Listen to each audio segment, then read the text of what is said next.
الحمد لله نحمده ونستعينه ونستغفره ونؤمن به ونتوكل عليه ونعوذ بالله من شرور أنفسنا ومن سيئات أعمالنا من يهده الله فلا مضل له ومن يضلله فلا هادي له ونشهد أن لا إله إلا الله وحده لا شريك له ونشهد أن سيدنا ومولانا محمدا عبده ورسوله أرسله بالحق بشيرا ونذيرا وداعيا إلى الله بإذنه وسراجا منيرا أما بعد فأعوذ بالله من الشيطان الرجيم بسم الله الرحمن الرحيم إنا أنزلناه في ليلة مباركة إنا كنا منزلين فيها يفرق من كل أمر حكيم أمرا من عندنا إنا كنا مسلمين فقال رسول الله صلى الله عليه وسلم إذا كانت ليلة من نصف شعبان فقوموا ليلها وصوموا نهارها فإن الله تعالى ينزل لغروب الشمس إلى سماء الدنيا فيقول ألا من مستغفر فأغفر له ألا من مسترزق فارزقه ألا مغتنٍ فأعافيه ألا كذا وكذا حتى يطلع الفجر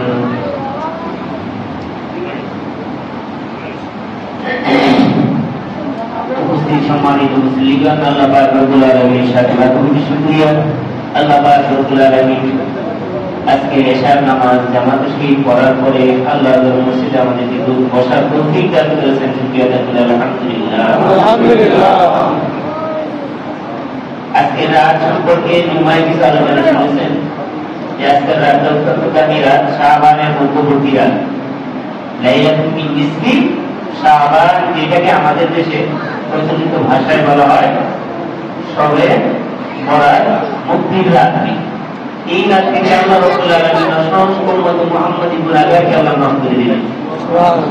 এটা আল্লাহর নবীর ঘোষণা যে আমার উম্মত গুনাহগার, এদের মধ্যে থেকে অসংখ্য ব্যক্তিদেরকে আল্লাহ রাব্বুল আলামিন এই রাতে মাফ করে দিলেন। মাফ করে দেওয়ার পূর্ব শর্ত হলো আল্লাহর কাছে তওবা করতে হবে। মাফ পাওয়ার পূর্ব শর্ত কি করতে হবে? তওবা করতে হবে। মনে রাখবেন, আমরা যদি নেক কাজ করি, যেমন নামাজ পড়ি, ওযু করি, এই যে নেক কাজ দ্বারা আমাদের অনেক গুনাহ মাফ হয়।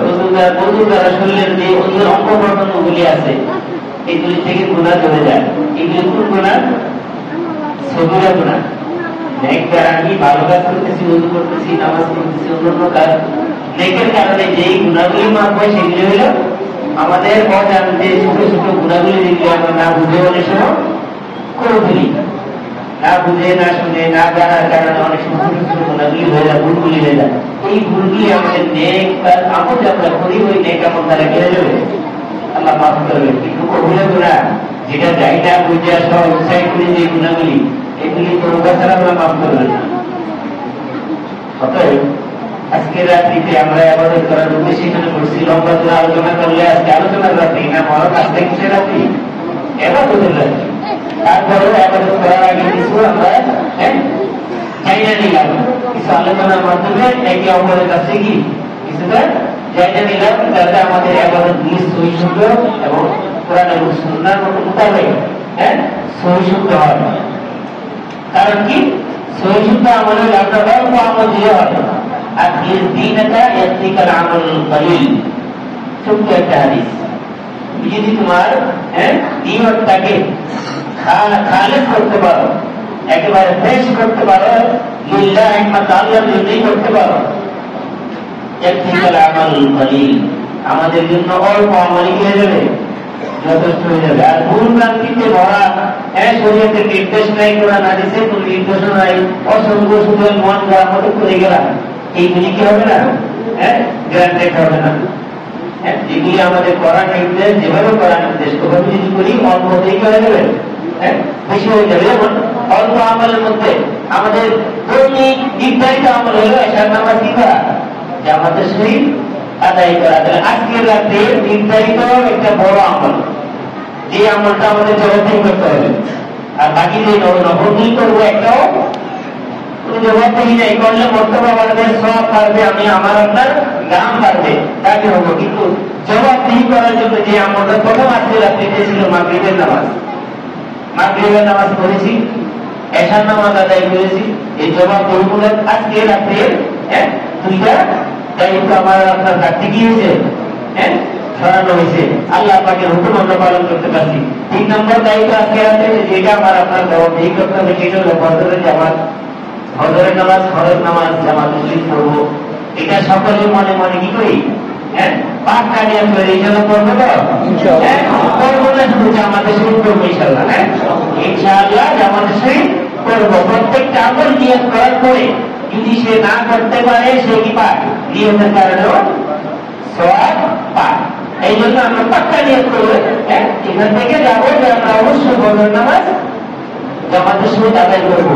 এই দুইটা আজকে রাত্রিতে যদি কোনো মানুষ মনে করেন ফজরে জামাতের সহিত আদায় করলো, এশার নামাজে জামাতের সহিত আদায় করলো, রাত্রে খুব বেশি একটা নফল ইবাদত করতে পারলো না, এই ব্যক্তিটা সারা রাত্রি নফল নামাজের সওয়াব পেয়ে যাবে। কারণ সে কি করছে, তার আসল যে দায়িত্ব সেটা কি ভাবে সহি শুদ্ধ ভাবে যেভাবে করা সেভাবে সাজাই দিচ্ছে। এই জন্য আজকে রাত্রে আমরা মোটামুটি অর্ধেকটা কি করলাম, পালন করছি, বাকি অর্ধেকটা আমাদের জন্য অপেক্ষা করতেছে। শেষ রাত্র পর্যন্ত আমরা বেঁচে থাকলে ওইটা আমাদের উপরে ফরজ হয়ে যাবে, আমাদের উপরে ফরজ হয়ে যাবে। আজকে যে কথাটা আমি শুনতে বললাম যে মাফের রাত্রি, বরাত মানে মুক্তি। আল্লাহ মাফ করতে পারবেন, কিন্তু মাফ করার জন্য শর্ত হলে কি করা, তওবা করতে হবে। তওবা না করলে তো আমার আপনার যে ইচ্ছাকৃত যে গুনাহগুলি আছে, আমি আপনার যে বড় গুনার মধ্যে লিপ্ত আছে, এগুলি আল্লাহ মাফ করবেন না। মাফ করার জন্য মাফ চাইতে হবে। তবে তওবা ছাড়া যেগুলি নেক আমলের কারণে যে গুনাহগুলি মাফ হয়, সেগুলি কি গুনাহ? ছোট গুনাহ, সগীরা গুনাহ। এগুলি আমাদের মনে রাখতে হবে যে আমরা অনেকে বড় লেগে পয়সা থেকে আমি তো নেক আমল করি, তওবা না করলো আবার নেক আমল করে কি হয়ে যাবে, গুনাহ মাফ হবে। মাফ হবে গুনাহ, কিন্তু ওই পর্যায়ে থাকতে হবে। ছোট ছোট গুলি, বড়গুলি মাফ হবে না, বড়গুলি মাফ হওয়ার জন্য তওবার জন্য 3টা শর্ত। তারপর আরেকটা আছে 4 নাম্বার, 3টা মূল শর্ত হলো যে গুনাহটা আমি করেছি, এই গুনাহগুলির মধ্যে আমি লিপ্ত আছি, যে বড় গুনাহগুলি আমি করতেছি সেগুলির জন্য অনুতপ্ত হইতে হবে, লজ্জিত হইতে হবে যে আমি আসলে কি করতেছি, ভুল করতেছি। আমার পদক্ষেপ, আমার কর্ম এবং আমার কাজ কি ছিল, ভুল ছিল, এই ব্যাপারে লজ্জিত হইতে হবে। 1 নম্বর তওবার জন্য 1 নম্বর শর্ত। আহাত চাইবো যখন তওবা করার জন্য, তখন মনে মনে চিন্তা করবো আমি যেগুলি করেছি এগুলি একটাও আমার দ্বারা ঠিক হয় নাই, এই গুণাগুলি নিয়ে আমি কিভাবে আল্লাহ রাব্বুল আলামিনের দরবারে মুখ দেখাইব। সমাজে আমি আপনাদেরকে একটা কথাই বলি, উপমা দিলে বুঝে আসবে। আমরা এমন একটা মানুষ যে আমরা এখন সমাজে বাস করি, যে আমাদের যে অপরাধগুলি আছে, অপরাধগুলি যদি সমাজে আমাদের প্রকাশ করে দেওয়া হয়, আমরা কি সমাজে বসবাস করতে পারবো? সমাজ আমাদেরকে জায়গা দিবে? হাদিসের মধ্যে আল্লাহ বলেন, আস-সারিকু লা ইয়াসরিকু আস-সারিকু হিনা ইয়াসরিকু মুমিন। একজন চোর যখন চুরি করে, তার ঈমানটা তার মধ্যে থাকে না, ঈমান তার অন্তর থেকে বেরিয়ে যায়। তলার ইমান তার মধ্যে থাকে না, ইমান তার থেকে দূরে সরে থাকে। বড় বড় গুনাহ যখন আমরা করি আমাদের ভিতরে ইমানটা গিয়ে যায়, চলে যায়। আমি আর আপনি যদি এটা বুঝতাম আর দেখতাম যে আমি তো গুনায় লিপ্ত হইলে আমার ভিতর থেকে ইমানের গুণটা কি যেতেছে, বেরিয়ে যেতেছে, কোনোদিনও এই কাজ হয়ে যেতাম যেতাম না, কোনোদিনও যাইতাম না, দেখি না বুঝি না, যার কারণে আমরা করে দিই। যখন চুরি চুরি ছোট একটা কথাই বলি, চুরিটা আমাদের সামাজিক ব্যবস্থাপনায় যদি দেখেন, চুরিটাকে আমরা একটা জায়গা বানাই নিয়েছি, স্বভাব বানাই নিয়েছি। এখন বলতে পারেন একজনের ঘরের ভিতরে রাখে অন্ধকারে ঢুকে চুরি করলে চুরি, আর কোনো চুরি নেই। আমি একজনকে কোন জিনিস তার কাছে বিক্রি করতেছি, মাপে কম দিতেছি, সে জানে না, তার এটা চুরি না? হ্যাঁ, এটাও চুরি। চুরি খালি রাতে আধারে একজনের ঘরের ভিতরে দরজা ইয়া বা তারা বাইরে ধরলে ঢুকলে চুরি, এটা চুরি না, চুরি আরো তো আছে। চুরি আরো আছে, মাপে কম দিলাম একজনকে, তার অজান্তে ঢুকাই লাগিল তো চুরি। তাহলে আমরা যাই না, না যাই না, অহরহ কি করতেছি, এই চুরির মতো কবিরা গুনায় লিপ্ত আছি। তাহলে একটা কথা যদি আমরা চিন্তা করি যে লজ্জিত না হইলে আল্লাহ কেমনে মাফ করবে? স্বাভাবিক একজন চুরকে যদি সমাজের চুরি করা অবস্থায় ধরা হয়, সমাজের মানুষের কাছে সে চুর, সে দেখবেন সারাক্ষণ মানুষের কাছে শুধু মাপ চাইতে থাকে, আমি ভুল করে ফেলাইছি, আর জীবনে চুরি করতাম না, আমার এবার কি করলেন, হ্যাঁ উত্তম মাধ্যম দিয়ে না মাপ করে দেয়, মাপ চাইতে থাকে।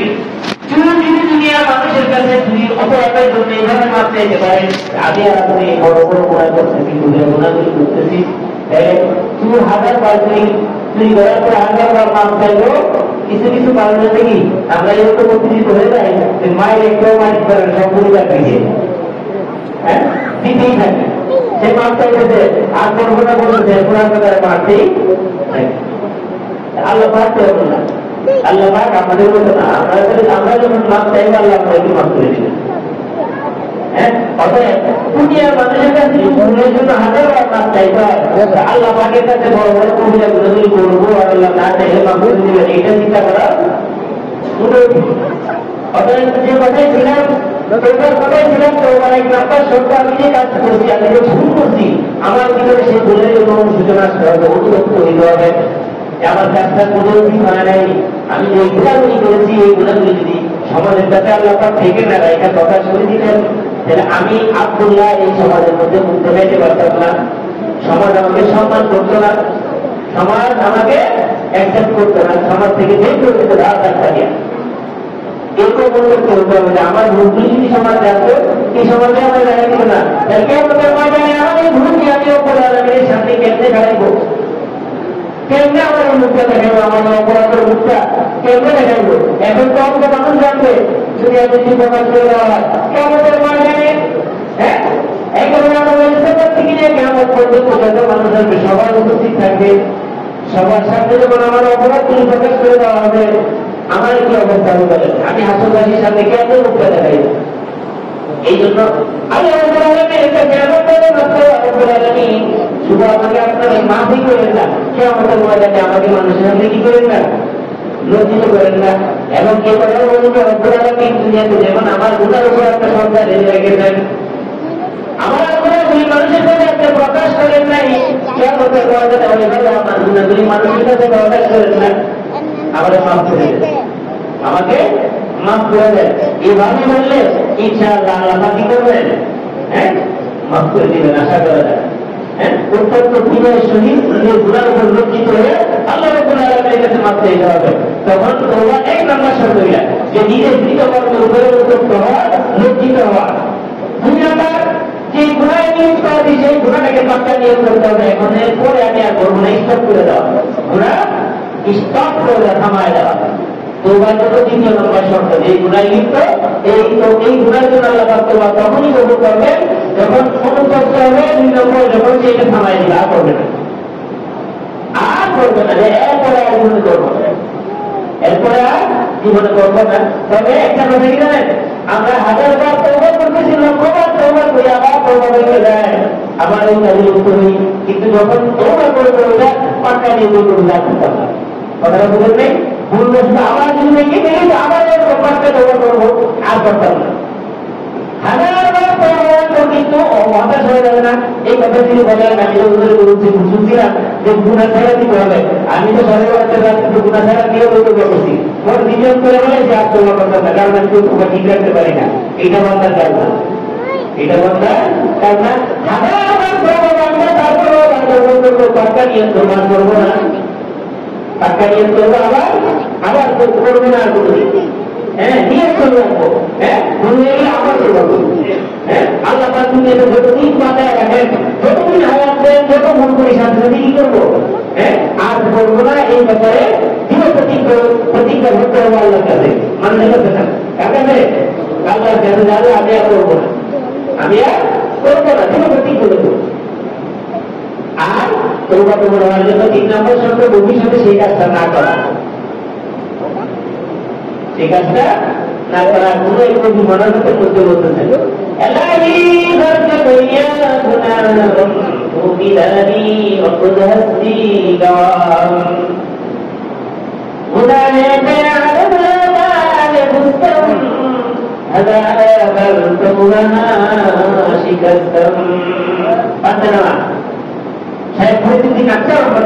এই মনোনীত করছেন আল্লাহ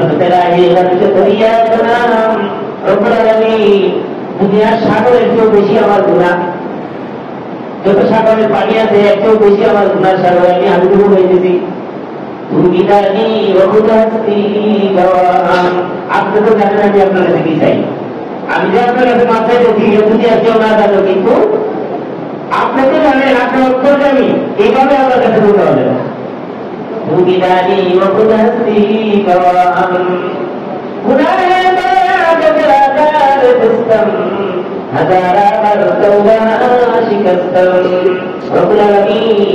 আমি গুণা করতে এমন ভাবে অভ্যস্ত হয়ে গেছি,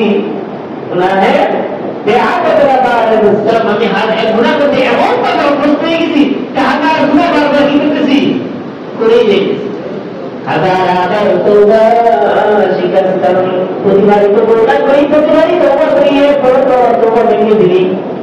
কি বলতে এইভাবে কথাগুলি করতে হবে, এইভাবে কথা বলতে বলতে হবে। আল্লাহ আমি গুনায় এমন প্রস্তুতি তোবা করি ঠিকই, আবার তোবা ভাই দেখিয়ে দিলি, তাও আমি আপনার আশা করে আপনি মাফ করে দিলেন। আল্লাহর মাফ থেকে নিরাশ হওয়া যাবে না।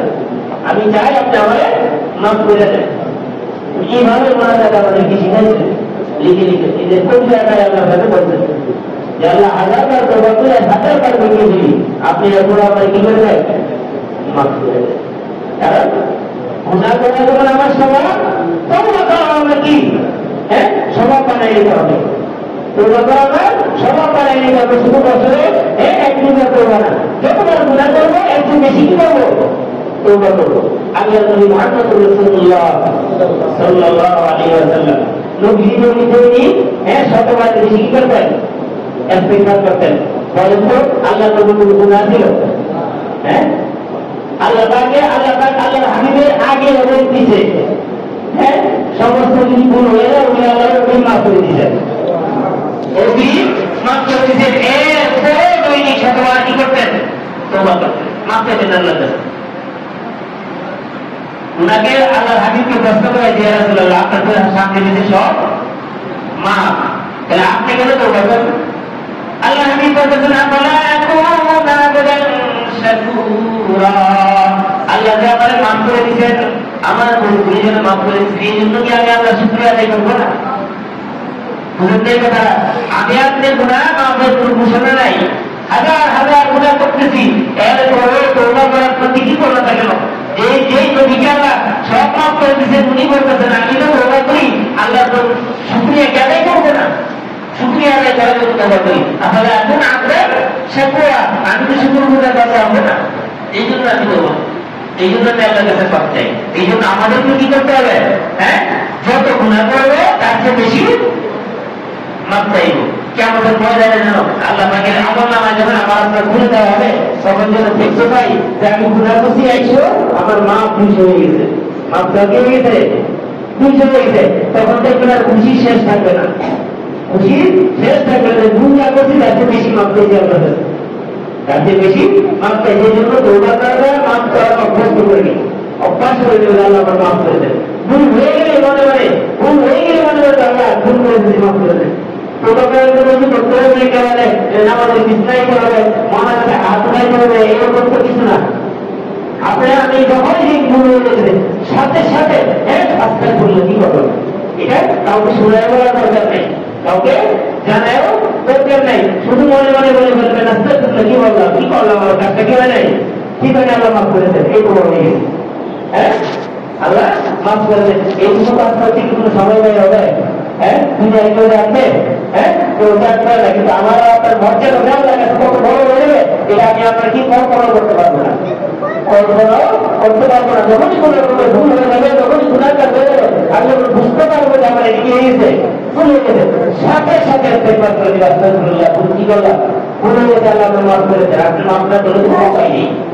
এইভাবে যদি আমি আসতে বলি যত হবে তত মাপ চাইব, মাপের পাল্লাটা যখন বাড়ি হবে, ইস্তিগফারের পাল্লাটা যখন বাড়ি হবে, আমার আপনার ক্ষমা পাওয়ার জন্য আশা করা যায় আল্লাহ পাক মাফ করে দিবেন।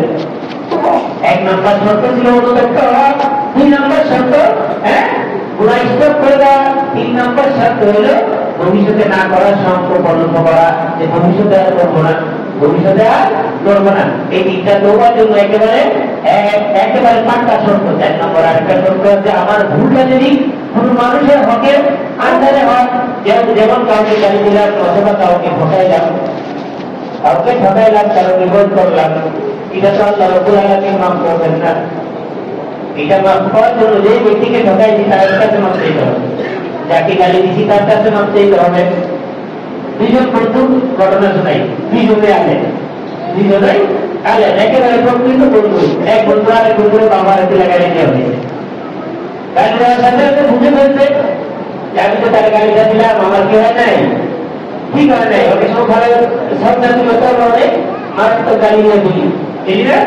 তো এবার বুঝতে পারছে মাপতেছে, বুঝতো আমি তো অনেক চাকরি করে গাড়ি নিয়ে দিছি, এখন তুই যদি মাপ না কর আমার তো কি উপায় নাই, আমার মাফ করে দে। এবার বুঝতো কিনা না, বুঝতে হবে আর একটু কঠিন, বুঝতে শুধু আমার গাড়ি দেওয়া নাই, গাড়ি দিছ আমার বাপের দিয়ে দিছ, অতএব আমারটা আমি মাফ করে দিছি, বাপেরটা মাফ করার দায়িত্ব বুঝতো।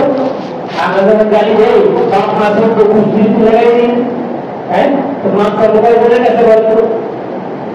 এই জন্য করার আগেই চিন্তা করে করা, আমি বাবার তুলে গাড়ি দিলাম, তাহলে মাকে তুলে গাড়ি দিলাম, শুধু তার কাছে মাপ চাইতে হবে না, তার মার কাছেও মাপ চাইতে হবে, তার বাবার কাছেও মাপ চাইতে হবে, কারণ গাড়িটা তো দেওয়া হয়েছে তাকে না, শুধু সবাই দেওয়ার আগে সাবধান। মুসলমানকে মুসলমান গাড়ি দেওয়া মানে থাকতে সাবধান। 4 নম্বর সরকারি মানুষের হক যদি জড়িত থাকে, কোন গুনাহ করতে চাইলে সেই মানুষের গুনাহের জন্য সেই মানুষের কাছে মাপ চাইতে হবে। কারো হক যদি পেয়ে থাকি তার হকটা তাকে ফিরিয়ে দিতে হবে। কারো পাওনা যদি আমি অবৈধভাবে নিয়ে থাকি, তাকে যদি ঠকায় থাকি তাকে ওর ক্ষতিপূরণ দিতে হবে। তাহলে এই গুণাগুলি আল্লাহ রাব্বুল আলামিন মাফ করবেন। আর না হলে পরিণামটা কিভাবে শুনেন, তাইলে বুঝবেন। এখন হয়তো কঠিন মনে হতে পারে যে আমি কি করছি, হ্যাঁ, এই মুখে হক পাচ্ছি তার কেমনে ফিরাই দেবো, যদি আজকে ফিরাই না দিতে পারি তাইলে আজকে রাত্রিতে মনে করেন আজকে রাত্রিতে সারা জীবন করবে কষ্ট করে সহজে চাকরি করলাম, আমাদের ময়দানে আল্লাহ রাব্বুল আলামিন তার হকের বিনিময়ে সেদিন তো টাকা পয়সা থাকবে না, সেদিন কোনো লেনদেনই থাকবে না, সেদিন শুধু থাকবে আমার কাছে বুঝি আমার নেই, আমার কাছে বুঝি থাকবে আমার নেই, আমার নেই কারণ গুলিকে তার হকের বিনিময়ে দিয়ে দেওয়া হবে। বুঝেন তো আমাদের দিন এরকম একটা কঠিন দিনে যদি আমরা আপনার নেই আমার চোখের সামনে আরেকজনকে দিয়ে দেওয়া, সেদিন আমার কি অবস্থা হবে, সেদিন কি অবস্থা হবে। একটি যদি লাস্ট পর্যন্ত দেয় এমন পর্যায়ে পৌঁছে যায় যে আমার কোনো নেতা বলে নেয়, তখন ওই ব্যক্তির গুণাটাকে আমার গাড়ি চাপায় দেওয়া হবে। এরকম পরিস্থিতি জানা হয় সব ব্যক্তিকে আমাদের দেখতে হবে যে দুনিয়ার আমার নিয়ে গেছে অনেক হজ, অনেক জাকাত, অনেক দান, অনেক শ্রদ্ধা, অনেক সম্পদ নিয়ে গেছে, কিন্তু মানুষের হক নষ্ট করছে, হক বলে দিয়েছে, কিন্তু সে বিশ্ব হয়ে গেছে, সে বিশ্ব হয়ে গেছে। অতএব এরকম এখন আমি আপনি অনেক সময় কি হয়ে যায় না, হতাশ হয়ে যায় না যে আপনি যেভাবে হক মারছি আল্লাহ তোমার মাফ করবেন, আল্লাহ পাক যদি আমাকে আপনাকে মাফ করার উদ্দেশ্য থাকে, আমি যখন নিশ্চয় হয়ে যাবো আল্লাহর ভয়ে যদি আমার প্রতি আসে যে আল্লাহ আমার মাফ করে দিলেন, ওই ব্যক্তিকে যাতে আমি হক নষ্ট করছি আল্লাহ পাক কি করে দিবেন? হ্যাঁ, আল্লাহর পক্ষ থেকে মাফ করে দিবেন, তাকে তাকে দিয়ে আমাকে মাফ করে দিবেন, যে করে মাফ করে দিবেন। তাহলে আল্লাহর কাজটা এইভাবে তো আমি যদি খালি আশা করি যে আল্লাহ আমার পক্ষ থেকে আদায় করে আমার মাফ করে দিবেন, এটা তো নিয়ে আসা ছাড়া আর কিছু না। ওরকম বন্ধ হতে হবে। আল্লাহ পাকের বন্ধার কি এরকম কাজ হয়েছে ভাই, আল্লাহ পাক কোনো না কোনো উসিলা আমাকে কি করে দিবেন? হ্যাঁ, মুক্তির ব্যবস্থা করে দিবেন। এই যে কথা বলছিলাম, তওবার জন্য চারটা শর্ত। 1 নম্বর, যে কাজ আমি করতেছি সেই কাজের উপর আমার অনুমোদন হইতে হবে। 2 নম্বর, ওই কাজটা স্টপ করে দিতে হবে। 3 নম্বর, ভবিষ্যতে না করার পাক্কা, হ্যাঁ, পাক্কায় আদা করতে হবে। এই 3টা শর্ত। 4র্থ নম্বর শর্ত, আমার ভুলটা যদি কোনো মানুষের হক হয়ে থাকে, মানুষের হকটা ফিরিয়ে দিব। মানুষের কাছে যদি মাপ চাই তাহলে মানুষের কাছে মাপ চাইব। আজকের দুনিয়াতে মাপ চাওয়া যদি আমার আপনার ইগুতে লাগে, প্রেস্টিজ লস হয়, এটা কোনো ব্যাপার না। কিন্তু আমাদের মহিলাদের প্রেস্টিজ লস হয়ে যায়, এরপরে সেগুলো ক্ষতিপূরণ না দেওয়ার রাস্তা থাকবে না।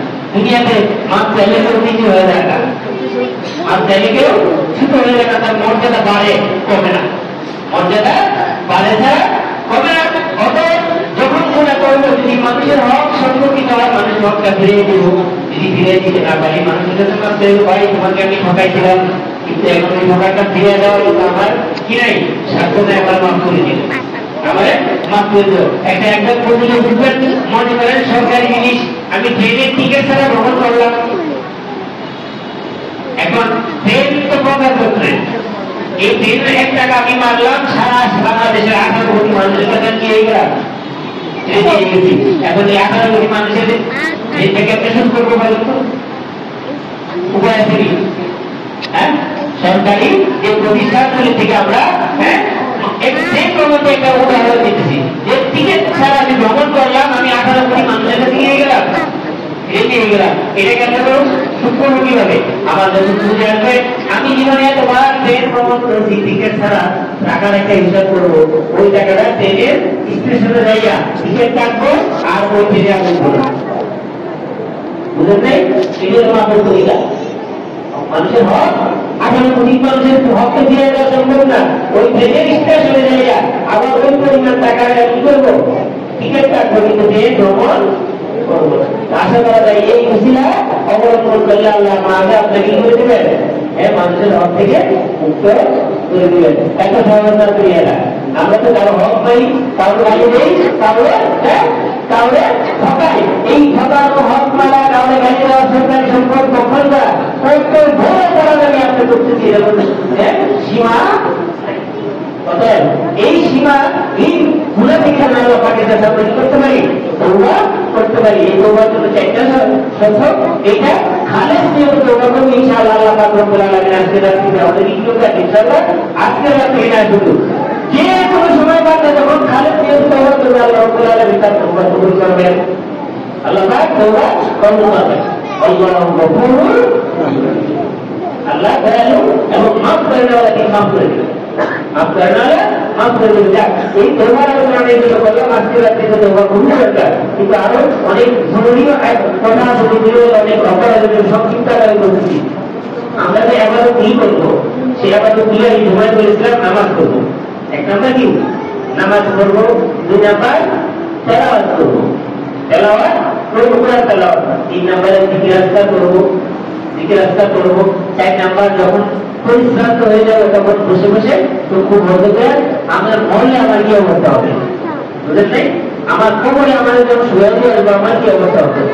আসলের ময়দানে যখন 50,000 বছর এক জায়গায় দাঁড়ায় থাকতে হবে, একই ময়দানে দাঁড়ায় থাকতে হবে, সেদিন আমার কি অবস্থা হবে? আল্লাহ পাক যদি জান্নাতে না দিয়া জাহান্নামে দেন, জাহান্নামের শাস্তি আমার কেমনে ভোগ করবো? চক্ষু বন্ধ করে যখন আমি আর আপনি এই চিন্তাগুলি করবো, এগুলির নাম মুরাকাবা, এগুলির নাম মুরাকাবা। এইটাও সব, এটাও সবের কাজ। অর্থাৎ এই আমলগুলি করবো, নামাজ করবো, তেলাওয়াত করবো, জিকির আজকার করবো, আর কি মুরাকাবা করবো। এটা তো আমি মুরাকাবা, যে আমি কি করতেছি, আমার জীবনটাকে নিয়ে চিন্তা করবো পিছনে থেকে এই পর্যন্ত। মুহূর্ত কার্যক্রম বন্ধ করে দেখবে গেলে আমি যখন থেকে বুঝি আগে পর্যন্ত সব ভুলগুলো আমার চোখের সামনে বেশি চিন্তা করে দেখবেন এক সময় যখন অন্তরে আমরা শুধু জীবন দ্বারা পিছনে কি করে এসে খবর নাই পিছনে হিসাবটা খালি তো বন্ধকের দিকে থাকেন দেখবেন ভুলের যখন থেকে আমি আজকে ভুগছি আজ পর্যন্ত সব মনে এসে এই ভুলগুলির জন্য তো আল্লাহ আমার পিছনে তার গুলো ঠিক আছে হ্যাঁ মোরাকাবা করবো ভবিষ্যতের জন্য নির্ধারণ করবো যে যতদিন বেঁচে থাকবো এই মোরাকাবার মধ্যে চিন্তা করতে থাকবে আর ভবিষ্যতে আমার করতে হবে ভবিষ্যতে আল্লাহ করতে হবে তাহলে জানি আপনার কাউকে হক নষ্ট করতে হবে না কাউকে হ্যাঁ ফাঁকাই যাবে না এই চিন্তাগুলি করবে এইটা মোরাকাবা করবে পরকাল নিয়ে করবে ইহকাল নিয়ে করবে জান্নাত নিয়ে করবে এরপরে হ্যাঁ আসলে ময়দান দিয়ে করবেন এই মোরাকাবার মধ্যে নিশ্চয় মানুষের জীবন চেঞ্জ হয়ে গেল জীবন চেঞ্জ হয়ে গেল এখন দেখবেন মেডিটেশন করা না মানুষের ঘুম পাড়ার জন্য মেডিটেশন করায় এবং সাইন্সরা বলে এগুলি কি জানেন এগুলি মোরাকাবা যেতে শিখাতে যায় না হ্যাঁ ওগুলি করা হ্যাঁ অথচ আমাদের ইসলামের মধ্যে ওই মেডিটেশনটা কি মোরাকাবার মধ্যে আসলে আমার অন্তরের রূপগুলি সেরে যাবে অনেক সময় মোরাকাবার কারণে দৈনিক রূপ পর্যন্ত ভালো হয়ে যায় এইটাই এরা শিক্ষা দেয় এরা শিক্ষা দেয় মনে করতেছে আমরা নতুন কিছু আছি এটা নতুন কিছু না মুসলমানদের জন্য এই নতুন এগুলো অনেক আগের অনেক পূর্ব অতএব হ্যাঁ এই চারটা জিনিস কি আবার করলাম হ্যাঁ নামাজ পড়বো তেলাওয়াত করবো জিকির আজকার করবো এরপর কি করবো মোরাকাবা করবো এখন নামাজ কি করবো নামাজের মধ্যে আজকে নামাজের দিবি রাত্রের মধ্যে নফল নামাজের সপ্তাহে হলে রাজনীতির নামাজ এসার থেকে ফজরের আগ পর্যন্ত এসার নামাজ থেকে ফজরের আগ পর্যন্ত সবচেয়ে দামি নামাজ কি তাহাজ্জুদ সম্পর্কে আল্লাহ এখন বলতেছেন তাহাজ্জুদ বিহি নাফিলাতাল লাকা আইয়াবাকা রাব্বুকা মাকামান মাহমুদা আল্লাহর হাবিব আল্লাহ রাব্বুল আলামিন মাকামুল মাহমুদ দিবেন কি করলে বলেন তাহাজ্জুদ করলে তাহাজ্জুদ বিহি রাব্বুল আলামিন আল্লাহর হাবিবকে নির্দেশ করতেছেন আপনি তাহাজ্জুদ করেন নাফিলাতাল লাকা এটা আপনার অতিরিক্ত দায়িত্ব আপনি তাহাজ্জুদ করেন কি দিবেন হ্যাঁ মাকামুল মাহমুদা মাকামে মাহমুদ কি জানেন এই বর্তমানে অনেক সময় সংক্ষিপ্ত বিষয়টা কথা বলতেছি মাকামে মাহমুদ হলো কালকে আমাদের ময়দানে মানুষ অস্থির হয়ে নিজের ঘোরার জন্য নিজের পরেশানের জন্য বিভিন্ন আপনি আগে সালামের কাছে দৌড়াতে থাকবে কেউ দায়িত্ব নেবে না সর্বশেষ মুহাম্মদুর রাসূলুল্লাহ সাল্লাল্লাহু আলাইহি ওয়াসাল্লামের কাছে যাওয়ার পরে হ্যাঁ নবীজি দাঁড়িয়ে হলেন আপনার কাছে কি করা সুপারিশ করা এই সুপারিশ করার জন্য নবীজি সেজদায় করে যাবেন সেজদায় করে আল্লাহ রাব্বুল আলামিন নবীজিকে এমন প্রশংসার বাণী আল্লাহ নবীজির অন্তরে দিবেন যে প্রশংসা কোনদিন কোনো না কোনো করেনি আল্লাহ পাকের হাবিব আল্লাহ প্রশংসা করতে থাকবেন প্রশংসা করতে করতে করতে করতে করতে পার কেটে দেবেন আল্লাহ ভালো জানেন এরপর আল্লাহ বলেন ইয়া মুহাম্মদ ইরফা রাসক সালমোরা মুহাম্মদ সাল্লাল্লাহু আলাইহি ওয়াসাল্লাম উঠান আপনার মাথা আপনি যা করেন তাই দিন হ্যাঁ হ্যাঁ এরপর অন্য কিছু বলবেন মুরাব্বি হাজি উম্মতি এবং খোদা তাআলা আজকে আপনার কাছে অন্য কিছু চাওয়া নাই অন্যকে মাফ করে দেন অর্ধেক মধ্যে মাফ করে দিলেন নবীজি চিন্তা করবেন আমার অন্য ক্ষমতা দেওয়ার বাকি গিয়ে দেবো কি বাকি দেবো কই আবার চিন্তা করে দেবেন আবার প্রশংসা করতে থাকবেন আবার অন্য বলবেন এরপর রাসে গিয়া মুহাম্মদ আপনি আপনার মাথা উঠান সাল আপনাকে দেওয়া হবে আপনাকে দেওয়া হবে এইভাবে নবীজি পর্যায়ে করে মাফ চাইতে থাকবেন আর প্রশংসা করতে থাকবেন আল্লাহ বলে যাবেন কি করে হ্যাঁ ইমান আছে তাদেরকে ইমান করে দিলেন বলতে তুলে জীবন সাথে যাদের সামান্য ইমান আছে এরা কি করুন এরপরে বলবেন যাদের পরিমাণ ইমান আছে তাদেরকেও মাফ করে দিলেন এরপরে নিষেধটা শেষ হবে মাকামে মাহমুদ হবে প্রশংসাটা শেষ হবে তখন একেবারে যারা পরিমাণ যারা কি করলেন একেবারে অনু যেটাকে ভাগ করে রাখা হ্যাঁ যারা সায়েন্স করেন এরকম কথা বলে অনু বলা হয় যেটাকে ভাগ করা যাবে সায়েন্স দিয়ে আর ভাগ করা যাবে না এটাকে ওটাকে অনু বলা হয় কিন্তু অনু পরিমাণ যা ইমান থাকবে তাকে আল্লাহ মাফ করে দিলেন নবীজির উপর সেটাকে ওরা মাধ্যমে করতে হ্যাঁ তো এই জন্য তাহাজ্জুদ খুব দামি নামাজ আপনার নবী করলেন আর নবীজিকে মাকামে মাহমুদ দিলে সে অবস্থা করছেন আমরা করলে আমাদেরকে আল্লাহ কোরআন বড় বড় মর্যাদা দান করবেন দুনিয়াতেও দিবে আখিরাতেও দিবেন তাহাজ্জুদের নামাজ দামি নামাজ আজকে সারা বছর না করতে পারলে আজকে মিস করেন না আজকে সামনে রমজান মাস আছে, সাইড থেকে উঠবেন, কেউ তাহাজ্জুদ মিস করবে না, 2 রাকাত হলেও পড়বেন, 2 রাকাত হলেও পড়বেন, তাইলে আমাদের আপনার মর্যাদা বৃদ্ধি হয়ে থাকবে। আজকের নামাজ কথা বললাম, এই তাহাজ্জুদের নামাজ এরপরে স্বাভাবিক নফল নামাজ পড়বেন, 2 রাকাত করে পড়তে থাকবেন। আমরা অনেক সময় বলি একবার শুনে বা জানি না সুবহানাল্লাহ, সেটা কোনো নিয়ম না। নফল নামাজের জন্য আপনি যে সূরা পারেন ওই সূরাতে পড়ে, যত বড় সূরা পারেন তত বড় সূরা দিয়ে পড়েন। এক সূরা 10 বার পড়তে বলতে পড়েন, এক সূরা 100 বার পড়তে বলতে পড়েন, এক সূরা 1000 বার পড়তে বলতে পড়েন। এইভাবে 2 রাকাত করে সালাম ঘুরাইব। এইভাবে যত রাকাত পারি, 4 রাকাত পারি, 6 রাকাত পারি, 10 রাকাত পারি, 12 রাকাত পারি, 100 রাকাত পারি, এইভাবে নফল নামাজ করব।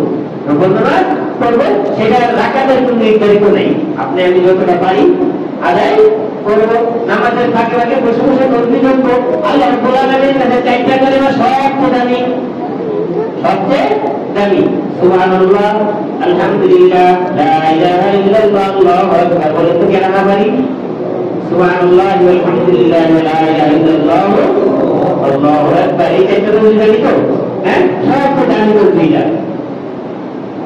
সবচেয়ে দামি তসবিহ এই 4টা তসবিহ। এই 4টা তসবিহ বেশি বেশি আদায় করবো, তসবিহ করবো নামাজের ফাঁকে ফাঁকে।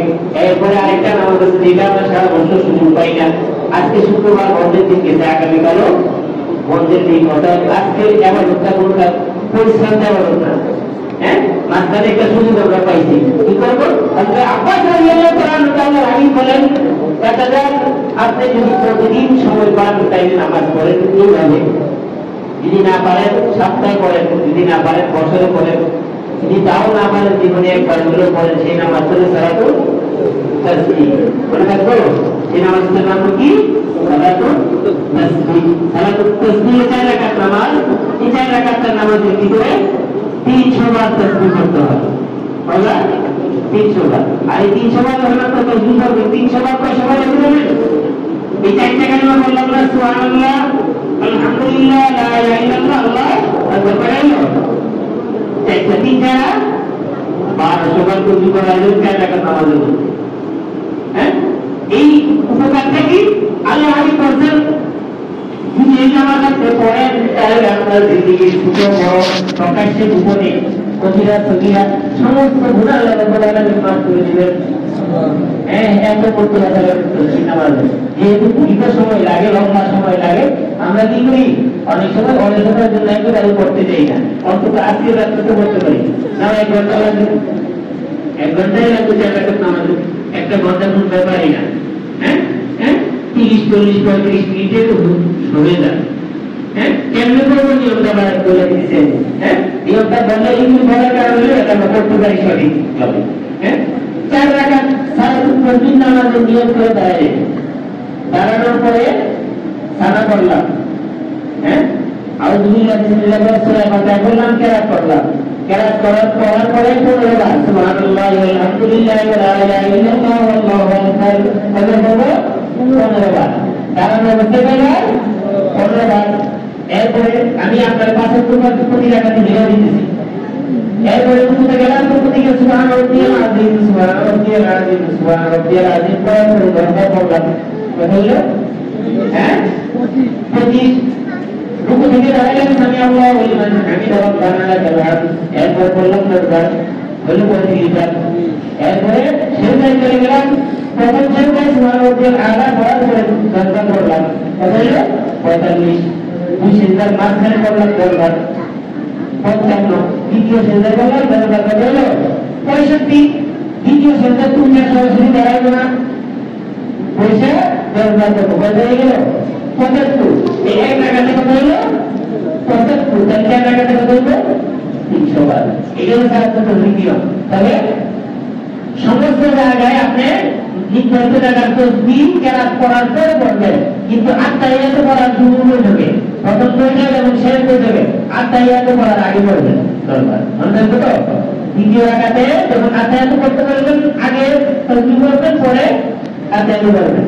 শেষ রাকাতে আগে তাসবিহ পড়বেন, শেষে আত্তাহিয়াত করে সালাত পড়বেন। দুটো ভুলে যাবেন না। এটা একটা নিয়ম। আরেকটা নিয়ম অধিকাংশ মানুষের মস্ত, সেটা হলো দাঁড়ানো অবস্থায় চিন্তা করে হয়। কেমনে? সুবহান সানা পড়ার পরে করার সানা পড়লাম, সানা পড়ে একটু প্রভাব করে ফেললাম, প্রভাব করলাম, কেরাম করার পরে আবার কি করলাম, কত হলো 25। এই যেহেতু 25 হয়ে গেছে, আপনি দ্বিতীয় সেটা পরিষ্কার করতে হবে না, বুঝলেন নাই? দ্বিতীয় সেটা পরিষ্কার করতে হবে না, আর তাহলে একটা তো করতে হবে, বুঝতে হবে না? হ্যাঁ, যদি ধারণ অবস্থা 25 হয়ে যায়, তো দ্বিতীয় সেটাই কি হয়ে যাবে 75 পুরো হয়ে যাবে। তখন দ্বিতীয় সেটা বুঝে বসে আর করতে হবে না, আর তাহলে আগ্রহ করতে হবে না। এইভাবে 300 বার পুরো হয়ে যাবে। এই চারটা রাকাতের মধ্যে 4টা সূরা ব্যবহার করবেন। সূরা আমাদের মধ্যে যে কোনো 4 সূরা, আপনি ছোট সূরা করতে পারেন, বড় সূরা করতে পারেন। হ্যাঁ, যা কোনো সূরা জানেন না, আতা পাতে শুরু করবেন। প্রথম রাকাতে তাবাতে হয়, পরের রাকাতে কুল হুয়াল্লাহ, দ্বিতীয় রাকাতে ফালাক, শেষ রাকাতে নাস। অর্থাৎ আমার পর্যন্ত ভুল করে দিয়েছি 4 কথা বলতে, যে আমরা তো একটু বেশি বুঝি পারবো না, বুঝলেন না? এটা তো যারা পারি না, এই 4টা সিরিয়ালে পড়ে আসবো, এটা সিরিয়ালে পড়ে আসবো। হ্যাঁ, এইভাবে সূরাতুল তাসবিহ নামাজটা আদায় করবো। পড়লে কি যদি একবার করি, রবীন্দ্রনাথের এই নামাজের কারণে আমার প্রকাশের ভূমনে ছোট বড় সব গুণাগার মাফ করে দিয়েছে। এই জন্য এই রাত্রিতে যেহেতু লম্বা সময় পাওয়া যাবে, এরকম সাপ্তাহিক পারলে করেন, দৈনিক পারলে করেন, নাহলে বার্ষিক করেন, অথবা দিনে করেন, মাসে করেন, যেভাবে খুশি করেন। পড়লে লাভ আছে, পড়লে লাভ আছে। এখন যদি সুবহানাল্লাহ, আলহামদুলিল্লাহ, লা ইলাহা ইল্লাল্লাহ, আল্লাহু আকবার একটু সময় দিন, ফজিলত করতে যাই না, যে লাভ কি হয়ে হ্যাঁ, একেবারে তাই জানা যায় করছি, এত দাবি করছি, এত দাবি করছি, অর্থাৎ ওইদিকে গেলাম না। তাই নামাজ কি করবো, তখন নামাজ করবো, তসবিহ নামাজ করার চেষ্টা করবো, তাহাজ্জুদের নামাজ করবো। হ্যাঁ, এইভাবে এই রাতটা নামাজের মধ্যে উঠাবো। নামাজের মাঝখানে দিয়ে তসবিহ আদায় করবো, যে তসবিহ পারি। কোনো তসবিহ না পারলে লা ইলাহা ইল্লাল্লাহ, লা ইলাহা ইল্লাল্লাহ এটা বলতে পারো, সুবহানাল্লাহ, সুবহানাল্লাহ এটা বলতে পারো, আলহামদুলিল্লাহ, আলহামদুলিল্লাহ। হ্যাঁ হ্যাঁ, আল্লাহু আকবার, আল্লাহু আকবার, তসবিহ বলবো, আস্তাগফিরুল্লাহ, আস্তাগফিরুল্লাহ, আস্তাগফিরুল্লাহ, শুনতে করবো বেশি বেশি। বুঝলে একবার করলে আল্লাহ পাক আমার আপনার উপর দরকার রহমত দেন। আর দুধ দেবেন এমন একটা আবার দুধ করে দাঁড়িয়ে জানেন, যত বেশি পারি দুধ করবো আল্লাহ দুধ করে। দুনিয়ার যত আবার আমরা করি না, আল্লাহ পাক আমাদেরকে নির্দেশ দিচ্ছেন, নামাজ পড়তে নির্দেশ দিচ্ছেন, রোজা করতে নির্দেশ দিচ্ছেন, যাকাত দিতে নির্দেশ দিচ্ছেন, হজ করতে নির্দেশ দিচ্ছেন। কিন্তু আল্লাহ নামাজ করেন, বুঝলেন এই কথার উত্তর দিয়ে নামাজ করেন, হজ করেন, যাকাত দেন, হ্যাঁ কিছু করেন না। কিন্তু আল্লাহ পাক একটা বলে, যেটা আমরা করি আল্লাহ বলেন, তারাও বলে ইন্নাল্লাহ ওয়া মালাইকাতুহু ইউসাল্লুনা আলান নবী। আল্লাহ বলেন, ফেরেশতারাও বলে, আমরা সেটা কি বলে তো দুরূদ শরীফ। দুরূদ শরীফ এত মর্যাদা যে একবার আমি আল্লাহর নবীর দুরূদ পড়লে আল্লাহ দরকার আমার উপর রহমত দেন। কেমন রহমত জানেন? এটা বললে বুঝতে যাবে কেমন রহমত, যখন আমি পেরেশান হয়ে যাবো, হতাশ হয়ে যাবো, ওই সময় দরকার আল্লাহ আমার একটা দুরূদ দিবেন, তখন আপনার ব্যক্তিগত পেরেশানি দূর করে দিবেন। যেমন যখন আমি পেরেশান করতে পারবো, আর কোনো কি নাই উপায় দেখতেছি না, আমার দুরূদের কারণে আল্লাহ ওই সময় আমার কি দিবেন, আসানি দিবেন। একবার দুরূদ করলে, একবার আল্লাহ নবীর শান্তি পোষণ করলাম, আল্লাহ আমার উপর করবেন কেমন সময়, যে সময় আপনার উপায় পাওয়া যাবে না। অর্থাৎ দুরূদ আমি আমি আপনার তসবিহ করবো, তসবিহ আদায় করবো, নামাজ করবো, আল্লাহ নবীর উপর বেশি বেশি দুরূদ করবো। যদি বড় দুরূদ না পারি, আসসালাতু ওয়াসসালামু আলা রাসূলিল্লাহ, এটা কত পারি নাকি সাল্লাল্লাহু আলাইহি ওয়া সাল্লাম, পারি না? সাল্লাল্লাহু আলাইহি ওয়া সাল্লাম, আসসালাতু ওয়াসসালামু আলা রাসূলিল্লাহ, আসসালাতু ওয়াসসালামু আলা রাসূল আলা নবিয়্যিল উম্মি, আসসালাতু ওয়াসসালামু আলা রাসূল নবিয়্যিল উম্মি। এইভাবে দাবি দাবি করে বলি, বেশি বেশি করে বলবো। বড় লম্বা দুরূদ না পারলে ওই ছোট ছোট দুরূদ বেশি বেশি করবো, 1000 বার, লক্ষ বার দুরূদ করার চেষ্টা করবো। হ্যাঁ, আমি বুঝলেন না, আমি যদি 1000 বার আল্লাহ নবীর উপরে দুরূদ করি, আল্লাহ তাআলা আমার 10,000 বার পেরেশানি মুক্ত করবেন, 10,000 বার আমার শান্তি দিবেন। তো শান্তি তো চাই, কিন্তু শান্তির ওষুধ আমরা জানি না, শান্তির ওষুধ জানি না, শান্তি চাই। আল্লাহ নবী শান্তি যখন আমি চাইবো, আমার শান্তি রেখে চাইবেন, আল্লাহ নিজে চাইবেন, আল্লাহ নিজে চাইবেন। অর্থাৎ বেশি বেশি দুরূদ করবো, বেশি বেশি দুরূদের আমল আমার আপনাদের আমল আমার বেশি হয়ে যায়। হ্যাঁ, যখন বিভিন্ন প্রান্ত থেকে যখন দোকান থেকে মানুষ দুধ পড়তে থাকে, ফেরেশতারা আল্লাহ নবীর কাছে নিয়ে এই দুধ জিজ্ঞেস করে, ইয়া রাসূলুল্লাহ, আপনার কাছে আপনার এই উম্মত ইউকে ছেলে, হ্যাঁ, এই আব্দুল্লাহ ছেলে মুহাম্মদ, হ্যাঁ, এর অথবা আব্দুল্লাহ ছেলে আব্দুর রহমান আপনার উপরে দুধ করে। ফেরেশতারা নবীর কাছে ওই দুধটা পৌঁছায় দেয়। নবীর কাছে সাথে নিয়ে আমাদের সাথে নিয়ে কেউ যখন দুধ করে, নবীর সাথে কেউ যখন দুধ করে, হ্যাঁ, আসসালামু আলাইহি ওয়া রাসূলুল্লাহ, নবী সেই দুধ এই সেই উম্মতের গুনাহগার উম্মতের দুধের দোয়া শুনতে পারে, খবর থেকে শুনতে পারেন। আর আম্বিয়া ওয়া আহইয়াউন ফি কুবুরিহিম, সমস্ত আম্বিয়া আলাইহিস সালাম কবর মধ্যে কি জিন্দা, কবর মধ্যে জিন্দা। সেখানে আল্লাহ পাক তাদেরকে রিজিক দেন, আল্লাহ পাক তাদেরকে রিজিক দেন। অতএব আমি আর আপনি যখন নবীর রওজাতে যাইয়া সামনে দাঁড়াইয়া সালাম দিব, সালাম যদি তৌফিক আল্লাহ দেন, তাহলে আমার নবী আপনি নিজে থেকে আমার আপনার সালামে কি দিবেন, হ্যাঁ, জবাব দিবেন। হয়তো আমি আর আপনি সেই কাম তৈরি করতে চাই নাই, শুনি না, যাদের কান আছে তারা শুনতেও পায়, যাদের এরকম কান আছে তারা সেই সালামের জবাব শুনতেও পায়। অতএব আমার আপনার কান নাই এটা বা ওরকম কান তৈরি করতে পারি না, কিন্তু মনে করেন জবাব দেয় না, জবাব দেয়। আমি আপনি যখন নামাজের দ্বারা এই কথা প্রশ্ন চাইছে নামাজের মধ্যে যখন আমি আর যে সময় বাজার দেওয়া করি, মনে রাখবেন সুরায় বাজার বড় একটা দোয়া আল্লাহ পাকের শিখানো দোয়া, এটা মনে রাখবেন। সুরায় বাজার কি আল্লাহর শিখানো দোয়া, যে বান্দা তুমি আমার কাছে আপনি চাও। প্রথমে কি সুরায় বাজারের মধ্যে আলহামদুলিল্লাহি রাব্বিল আলামিন, অর্থাৎ আল্লাহ প্রশংসা করলাম, হ্যাঁ, আল্লাহ ভক্ত বললাম, মালিক আর রহমানির রহিম, মালিক ইয়াউমিদ্দিন, আপনি এই কিয়ামতের দিবসের মালিক, সেদিন একজন মালিক থাকবে। আবার এরপরে এই আল্লাহ ভক্ত এবং প্রশংসা করার পর কি বলতেছি, ইয়াকা না'বুদু ওয়া ইয়াকা নাস্তাঈন, আমার তো তোমার মাবুদ নাই, কারো ইবাদত করার কোনো কেউ না, আমি আপনার ইবাদত করি, আমি পুরা আপনার কথাই শুনি। দেখেছি আল্লাহ আমাদেরকে আপনার জ্ঞান শিখে দেবেন, যে আমরা প্রথমে তার প্রশংসা করলাম, এরপরে তার বর্তমানে করলাম, এরপরে গিয়ে নিজের কি করলাম, নিজের এই প্রকাশ করতেছি, আল্লাহ আমি আপনার ইবাদত করি, আমি ইয়াকা না'বুদু, আপনার কাছে ইবাদত করি, আপনার কাছে সাহায্য চাই। এর চেয়ে বড় দোয়া কি আর হতে পারে বলেন তো? আল্লাহ শিখাই দিতেছে আমাদেরকে যে আমার তুমি বলো আমাকে যে আমি আপনার ইবাদত করি, আপনার কাছে কি চাই, সাহায্য চাই। ইয়াকা না'বুদু ওয়া ইয়াকা নাস্তাঈন, আপনার কাছে সাহায্য চাই। এরপরে এত কিছু বলার পরে এরপরে আমরা কি করি, নিজের আদিদেশ আমাকে আপনি স্মরণ করার পর দেখায় দেন ইহদিনাস সিরাতাল মুস্তাকিম। সিরাতাল মুস্তাকিম কোনটা?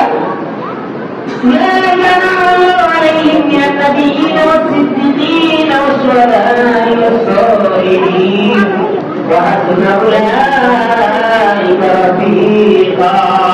আপনারা বলতে লিখেছেন, হ্যাঁ, বলতে আমি আপনি চেষ্টা করা বলবো, আপনার সাথে থামাই নেই, হ্যাঁ, أولئك حسن أولئك رفيقا।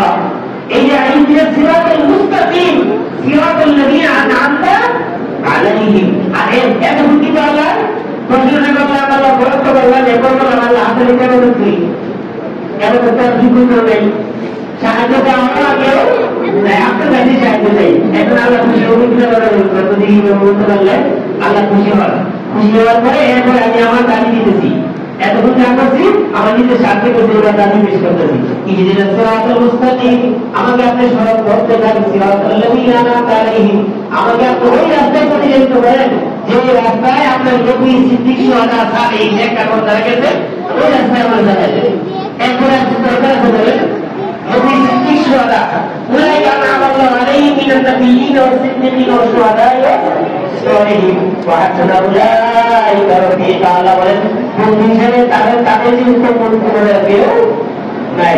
আল্লাহ এদের ফলে আমাদের নিয়ে নেন, আমরা সূরা ফাতিহার মধ্যে আল্লাহর কাছে কি বলতেছি, গায়রিল মাগদুবি আলাইহিম ওয়াদ-দাল্লিন, সব প্রশ্ন অভিযুক্ত ইহুদি, নাসারা, খ্রিস্টান এদের পথে আমাদের নিয়ে না। বলতে এর চেয়ে বড় দোয়া কি হতে পারে? এই যে দোয়া করতেছি না, সূরা ফাতিহা যখন আমি আপনাদের তেলাওয়াত করি, আমরা রব্বুল আলামিন আল্লাহ করি আলহামদুলিল্লাহি রাব্বিল আলামিন, আল্লাহ রব্বুল আলামিন বলেন হামিদানি আবদি, সাথে সাথে করতে আমি আপনার আমাদের যখন বলি, আমার কোশ্চেন মধ্যে বলছি, আমি আপনার সূরা আলহামদুলিল্লাহি রাব্বিল আলামিন শেষ করার সাথে সাথে আল্লাহ বলেন কি, আমি নাকি আপনি আমার বান্দা আমার প্রশ্নটা করতেছে এই আমি জানি আপনি যে বলে না এই বলাবলি ওপর শুনে কিন্তু আমি আপনার শুনি না শুনি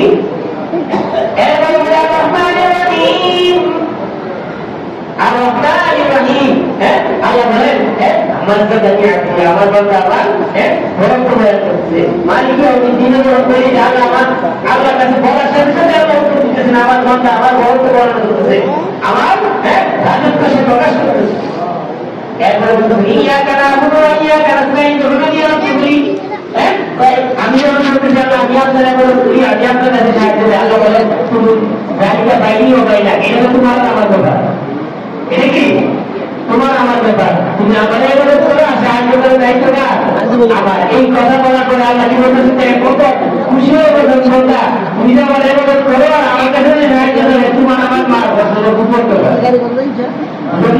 এটা তোমার আমার গোপন ব্যাপার এটা তুমি একটু জানা দরকার নাই গাড়িটা বাইনিও পাই না এটা তোমার আমার মাঝখানে আর কিছু নাই তুমি আমার এবারে করো সাহায্য করতে দাও দায়িত্ব আমার তোমার সাহায্য করা এই জন্য আল্লাহ উত্তর দিতে থাকে বুঝলি এই যে আল্লাহ পাককে ডাকলে আল্লাহ উত্তর দেবে সন্দেহ নাই যে কথা বলছিলাম যে সালাম দিলে নিজে উত্তর দেন যেমন নামাজের সময় মাথা বললে কেউ উত্তর দেন আল্লাহ নিজে উত্তর দেন আমরা হয়তো সেগুলি কি করি না চিন্তা করি না অতএব নামাজে দাঁড়ায় আল্লাহ উত্তর শোনার চেষ্টা করবো নবী ধর্মত জায়গাও কি অন্তত হাদিসের মধ্যে আছে যখন তুমি নামাজ পড়ো যখন তুমি আবাদত করো কার না দাঁড়াও এমন কেন করবে যখন তুমি তাকে দেখতেছ আল্লাহকে দেখতেছ আমার নবী সালাম দিব দুরূদ পেশ করবো মনে করবো যে আমি নবীকে কি করতেছি দেখতেছি কারণ নবী রাখা রাখতে কিন্তু আরেকগুলো আমাদের সাথে শুনছি অথবা আমি চোখে না দেখে আমার অন্তরে কখন আমরা তো ফিরে অন্তরের সুবিধা আমি কি করতে পারবো সেইটা পারবো এরকম মহব্বত নিয়ে নবী সালাম দিব এরকম মহব্বত নিয়ে আমাদের দাঁড়াইব আলহামদুলিল্লাহ কান্নাটা তাও আল্লাহ বলছেন যখন তুমি আমাদের দাঁড়াবে না আল্লাহকে দেখতেছো তুমি তাকে দেখতে নাও পাও ফাইদা এরা কত এই চিন্তাটা করবা আমি যদি আল্লাহকে দেখতে পাইতেছি না কিন্তু আল্লাহ আমরা দেখতেছি আল্লাহ আমাদের জানতেন সঙ্গে আছে কোনো সঙ্গে আল্লাহ আমরা দেখতেছেন এই জন্য যেহেতু আল্লাহ আমার দেখতেছেন আমি অন্তর এই বিশ্বাসটা নিতে পারি আমি আলহামদুলিল্লাহ করতেছি আল্লাহ আমার শুনতেছেন না উত্তর করে দিয়েছেন উত্তর দিতেছেন দেখবেন আমার ভালো লাগবে আমার পথে ভালো লাগবে মন করবে নামাজের কোথায় একটা ঢুকে যাইবেন এই চিন্তা দিয়ে নামাজ পড়লে এই চিন্তা দিয়ে নামাজ পড়লে দেখ ওই কথা মতো হয়ে যেতেছে আজকে রাত্রে আমাদের কথা যেটা বলছিলাম নামাজ পড়বো তেলাওয়াত করবো জিকির করবো জিকির কি বললাম নামাজ বললাম কি কি নামাজ নফল নামাজ তাহাজ্জুদের নামাজ সালাতুত তাসবিহ নামাজ এগুলি বেশি বেশি করে করবো জিকির আজকাল মধ্যে চারটা কালেমা তাসবিহ তাসবিহ বললাম এই চারটা শব্দ দাবি কালেমা এই চারটা বেশি বেশি করবো এগুলি করে অসংখ্যবার অগণিত অসংখ্য বোঝা করবো না আমি যদি আমার নবীর উপরে আমার হাতের উপরে আমি যখন অসংখ্য অগণিত রহমত করতে পারি আল্লাহ পাক অসংখ্য অগণিত রহমত আমার উপরে দান করবে উল্লেখ করবো এরপরে কি করবো মুরাকাবা করবো মুরাকাবা তো বললাম একটা মুরাকাবা করবো এই মুরাকাবাটা নিজের জীবন নিয়ে চিন্তা করবো অতীত নিয়ে ভবিষ্যৎ নিয়ে এবং কবরের জিন্দিগি আসরের জিন্দিগি কেমন হবে ফুলসিরাতের গুণ কেমন হবে জাহান্নাম কেমন হবে জান্নাত কেমন হবে অন্তত জাহান্নামটা না পারে জান্নাতের সব ভুলে যাবে সুখমত করে এটা ভাববেন বুঝতে আল্লাহ বললে খুশি আমার বান্দার মুখে আমার জান্নাতের মুখে সে কল্পনা করতেছে যে আমার জান্নাতে করে দিয়ে কি করতেছে আমার জান্নাতের মুখে সুন্দর সুন্দর স্ত্রী পাইতেছে এই নিয়ে চিন্তা করতে ওই জান্নাতটা না করতে পারলেও কিন্তু জান্নাতের ঢুকবে তাও মুরাকাবা আদায় হবে এটা একটা আদায় করার চেষ্টা করবো রাত তো বেশি হয়ে যেতেছে কি কি করবো কোরআন হাদিস অনুযায়ী নামাজ পড়বো তেলাওয়াত করবো জিকির করবো আর মুরাকাবা করবো তেলাওয়াতের কথাটা বাকি হয়ে গেছে তেলাওয়াতের লাভ কি তেলাওয়াতের লাভ হলে আমি আর আপনার বিসমিল্লাহির রহমানির রহিম তেলাওয়াত করবো সূরা শুরু করে বিসমিল্লাহ করবো এই বিসমিল্লাহ হলো 29টা অক্ষর কয়টা অক্ষর 29টা একবার বিসমিল্লাহ বললে 190টা কি আমার আপনার কোনো জায়গা হয়ে যাবে তাহলে তেলাওয়াত করলে প্রতিটা অক্ষর আমি যখন তেলাওয়াত করবো আমি যখন পড়বো আলিফ লাম মিম কয়টা বললাম তিনটা আলিফ লাম মিম একটা অক্ষর না কয়টা অক্ষর তিনটা অক্ষর আলিফে 10টা লামে 10টা মিমে 10টা সূরা আলিফ লাম মিম পড়ার জ্ঞান পড়ে গেছে 30টা নেকির অধিকারী হয়ে গেছে। অতএব তেলাওয়াত এত বেশি সওয়াব। আল্লাহ রাব্বুল আলামিন কোরআনে বলছেন ওয়াইদা তুলিয়াত আলাইহিম আয়াতুহু যাদাতুহুম ঈমানা ওয়া আলা রাব্বিহিম ইয়াতাওয়াক্কালুন। আল্লাহ পাক রব্বুল আলামিন মুমিনের পরিচয় দিয়েছেন ইন্নামাল মুমিনুনা ইযা যুকিরাল্লাহু ওয়াজিলাত কুলুবুহুম। মুমিন তারা যারা যখন আল্লাহ জিকির করবে তাদের অন্তরটা কাঁপতে থাকবে। আল্লাহ জিকির তার অন্তরটা কি করে? কাঁপতে থাকে। ওয়াইদা তুলিয়াত আলাইহিম আয়াতুহু, যখন সে তেলাওয়াত তার সামনে আল্লাহর একটা আয়াত তেলাওয়াত করা হয়, যাদাতুহুম ঈমানা, তার ঈমান বাড়তে থাকে। তেলাওয়াতের লাভ হচ্ছে তো তেলাওয়াত করলে ঈমান, তেলাওয়াত করলে ওরা তাহলে তো তেলাওয়াত শুনলো। ওয়াইদা তুলিয়াত আলাইহিম আয়াতুহু যাদাতুহুম ঈমানা ওয়া আলা রাব্বিহিম ইয়াতাওয়াক্কালুন। তেলাওয়াতের লাভ প্রতি অক্ষরে 10 থেকে আসবে। হ্যাঁ, তেলাওয়াত করে ঈমান বাড়তে থাকবে, ঈমান বাড়তে থাকবে। এই জন্য আপনি যদি বলছেন তাদের একদিকে ঈমান রাখুন, সাহাবায়ে কেরাম বলছেন তোমার ঈমান মোবাইল করো। সাহাবায়ে কেরাম বললেন ইয়া রাসূলুল্লাহ ঈমান প্রাপ্ত হয়ে গেলেন আল্লাহ করেছি কিন্তু মোবাইল করুন বলতে ওটাই তো মুজাদ্দিদ ঈমান না ইয়া রাসূলুল্লাহ। আমরা ঈমান মোবাইল কেমনে করবো? কারণ আল্লাহর হাবিব সেই ঈমান মোবাইলের ওষুধ দিয়ে দিলেন। কিন্তু ঈমান এখন দিয়ে এখন কষ্ট করে কাইফা করে দিন ঈমান। হ্যাঁ, একবার বলতেছেন আকসিরু যিকরা লা ইলাহা ইল্লাল্লাহ। আল্লাহ হাবিব বলতেছেন লা ইলাহা ইল্লাল্লাহ বেশি বেশি জিকির করো, তোমার কি হবে? ঈমান নবায়ন হবে, ঈমান বাড়তে থাকবে, ঈমান নবায়ন কোরআনের মধ্যে হয়ে যাবে। এই জন্য আল্লাহ হাবিব বলছেন লা ইলাহা ইল্লাল্লাহ ঈমান নবায়ন। আল্লাহ বলতেছেন কোরআন তেলাওয়াত শুনলে ওয়াইদা তুলিয়াত আলাইহিম আয়াতুহু, আল্লাহ আয়াতের হত্যা তেলাওয়াত করে তার ঈমান কি হবে? বাড়তে থাকে। এখন আমাদের ঈমানের বেশি দরকার আছে না? আছে নাকি? আছে, তাই তো কষ্ট করতে। হ্যাঁ, ঈমান বেশি করার দরকার আছে না?